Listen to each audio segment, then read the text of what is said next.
spends approximately 2100 days of her life menstruating. It's equal to 6 years. But yet, a lot of us hide it or pretend that it's something that does not visit us monthly. Menstruation is not a disease, and I think it's time we stop treating it like one. Have you seen how shopkeepers carefully pack our Stay Free packets in newspapers, sometimes 2 newspapers, and in a black bag, as if, they're scared that the whole world and all the sacred knowledge in it would just get corrupted with a single view of our sanitary napkin packet. It's like men would cringe if they hear it out aloud. I'll be honest, I'm 26, and till quite recently, I didn't know how tampons work. I just didn't, and I didn't know who to ask. I never asked anybody. I was just too shy to ask. But eventually I figured out, thanks to the internet. And so yeah, I think we can say it out loud. You can say menstruation. It's a good feeling.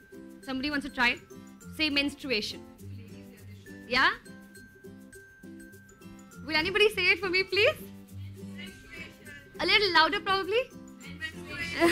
That's right, because the louder we say it, the more chances Indian girls have to improve their menstrual health and hygiene.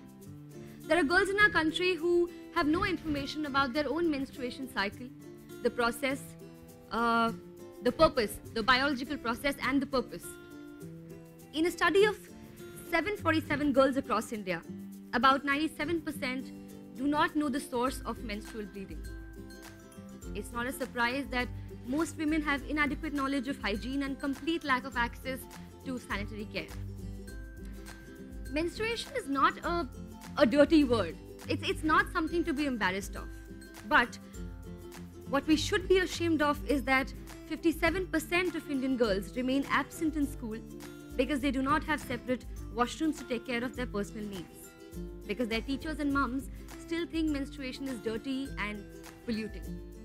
As girls reach puberty, they tend to miss 4-5 days of school in a month, approximately 50 a year, due to inadequate menstrual protection. But those are the lucky ones. Because almost 23% girls drop out of school when they start menstruating. Disposal of sanitary materials is a problem because of lack of formal waste management systems in schools and homes. India accounts for 27% of the world's cervical cancer deaths, for which poor menstrual hygiene is partly to be blamed. 285 million Indian women still use cloth. Of these, most of them reuse cloth.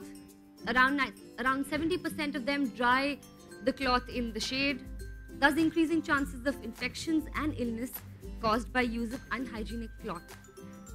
All this because we have made menstruation a burden, a dirty secret. So let's not murmur anymore. Let's speak up and say it out loud. Menstrual hygiene and education is the need of the hour, and what we need to do is to bring the issue to the fore and talk about it, and to put money where its mouth is and be the driving force behind this change. Today, in front of you all, Stay Free takes an oath to educate 100 million Indian girls by 2018. The personalities on our panel today.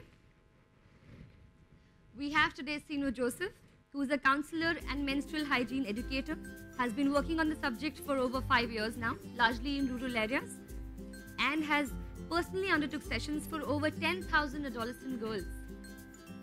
Her work on menstruation revolves around 2 main aspects: spreading awareness on menstrual hygiene and enabling adolescent girls to overcome their inhibitions around menstruation, and helping rural or tribal communities unearth the inherent menstrual wisdom through a deeper understanding of cultural practices. She's also the founder of My3 Speaks, a trust that works on issues pertaining to women and children, especially menstruation, and has created an animated film in 2013 which I watched called My3, which is now available in 7 languages and is distributed free of cost in government schools across India.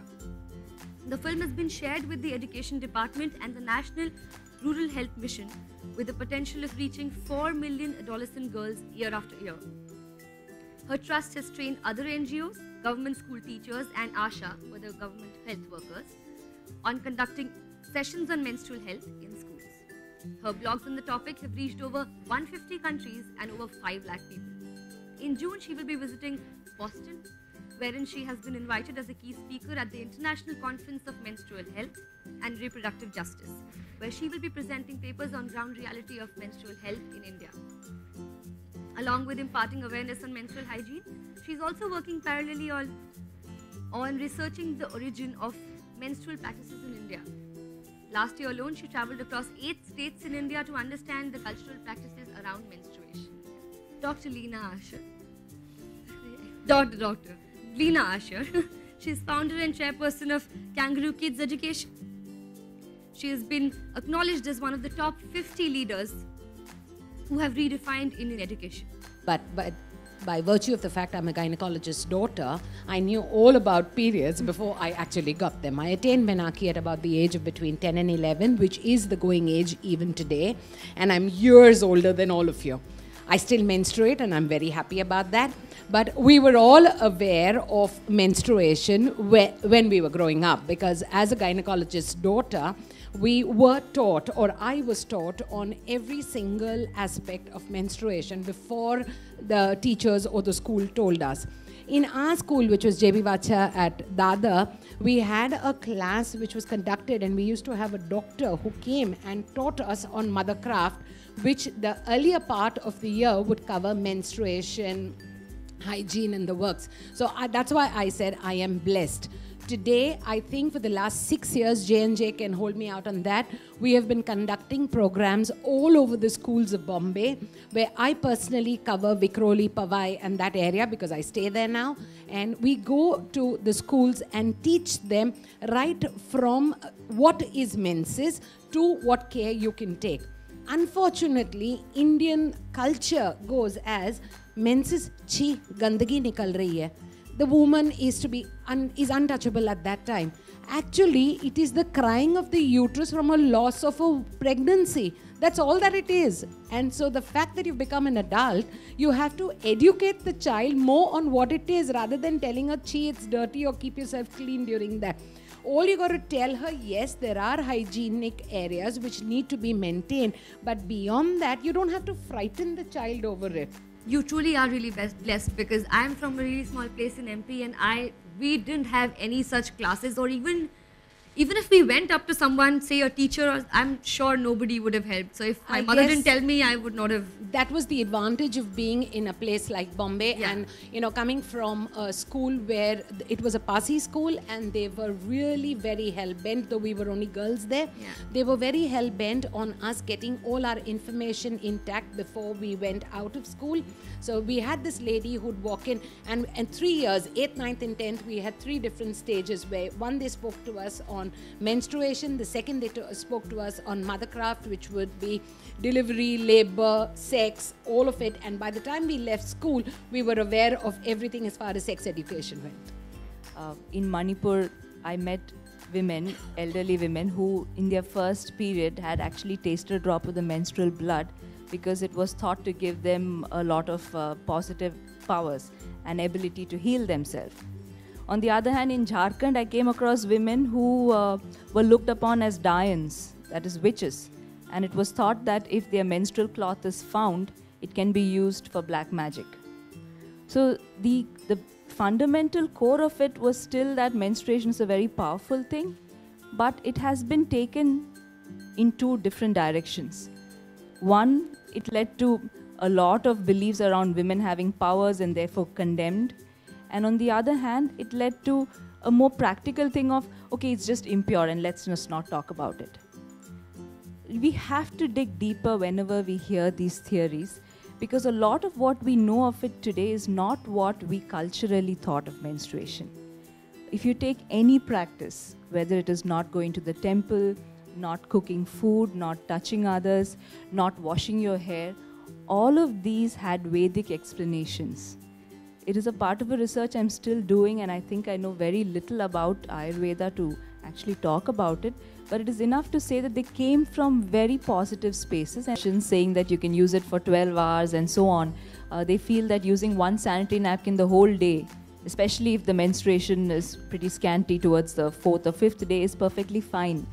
And this has been one big thing that needs to change with school-going girls, especially in rural areas. You see, when they use cloth, they're familiar with it because this is something their mothers and grandmothers did. So they would change it frequently.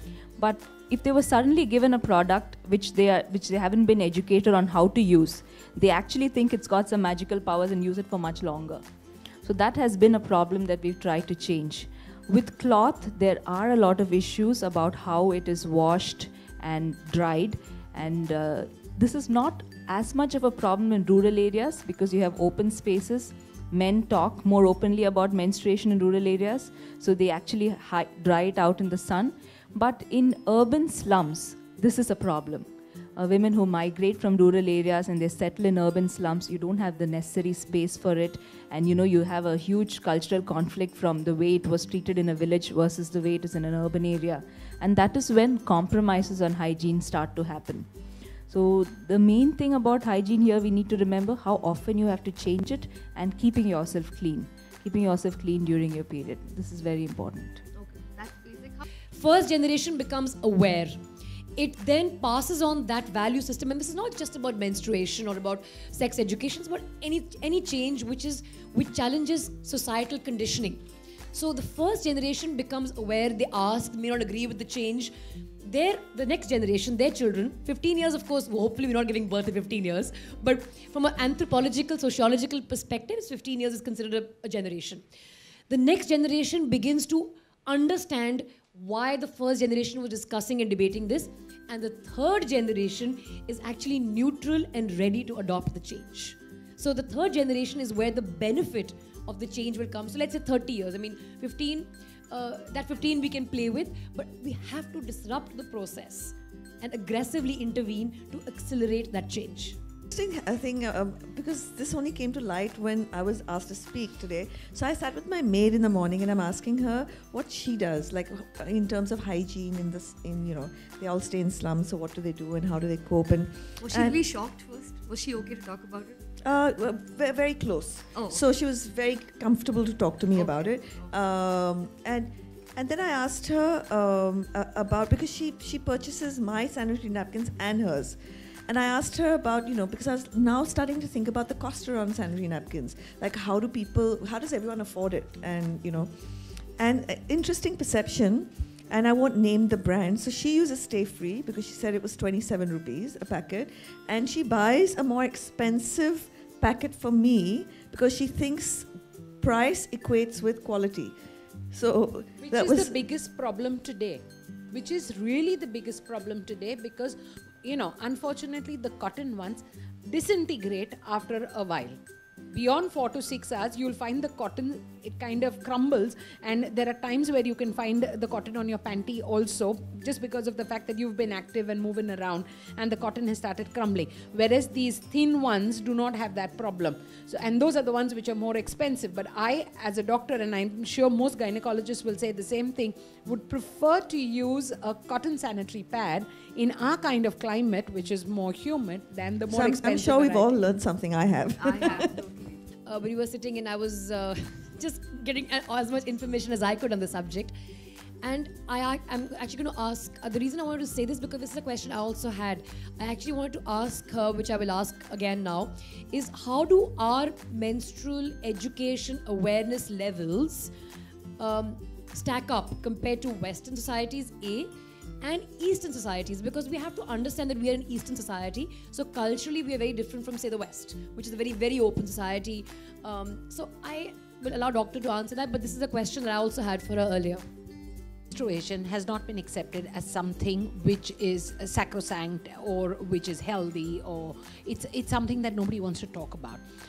Unfortunately, we are like a multicultural place, and as a Catholic, we never had any problems. We spoke about menstruation in schools. Our father knew that the child was menstruating. He'd bring my sanitary pads. And we were never stopped from church, or we received our communion. We did just about everything as a Catholic. I grew up as one, and I never had a problem with menstruation. But unfortunately, there are certain cultures which say, don't do this, don't do that, don't go into the kitchen, don't touch the idol, don't touch food. I mean, somebody said about negative energies and positive energies, but scientifically, I would not believe any of that. I think a woman is as clean as she is any other day, even when she's menstruating. As far as our education levels go, because we don't talk about it, people don't know anything. And they're living in a preconceived notion or a preconceived idea of the past, and we're living in our false glory. Compared to the West, people are more open. They do want to know. They do want to talk. So maybe they're more open to change than what we are today. See, there's a big difference in the way the West talks about it and the way we do. For them, it is a feminist issue. For us, we talk about it in terms of hygiene and sanitation. And therein lies the difference. I'm actually making a presentation on the ground realities in India and the cultural practices and what it means.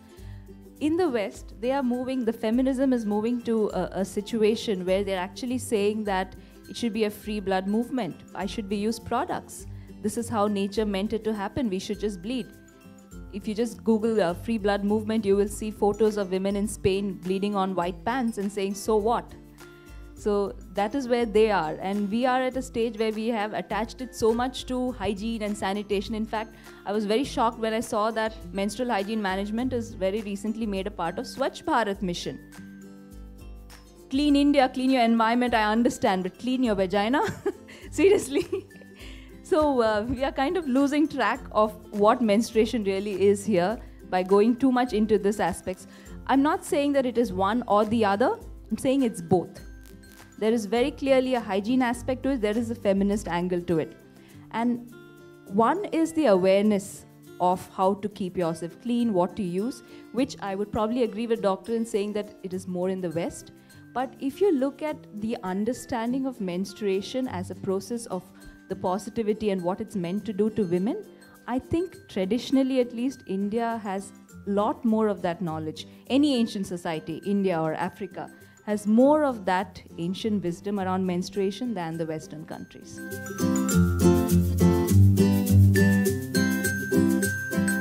It's a great initiative by Stay Free. I think menstrual hygiene and menstrual health needs a lot more awareness, and I'm glad that they've stepped forward to take aggressive intervention in this process and actually try and help create that awareness and education that's much needed. In our society, we don't talk about things that are to do with reproduction or menstruation because it's just considered taboo. People are too inhibited. So this is a great conversation starter, and I do hope they have more conversations like this, which in time to come will hopefully help us as a society to shed these inhibitions that surround an issue like this.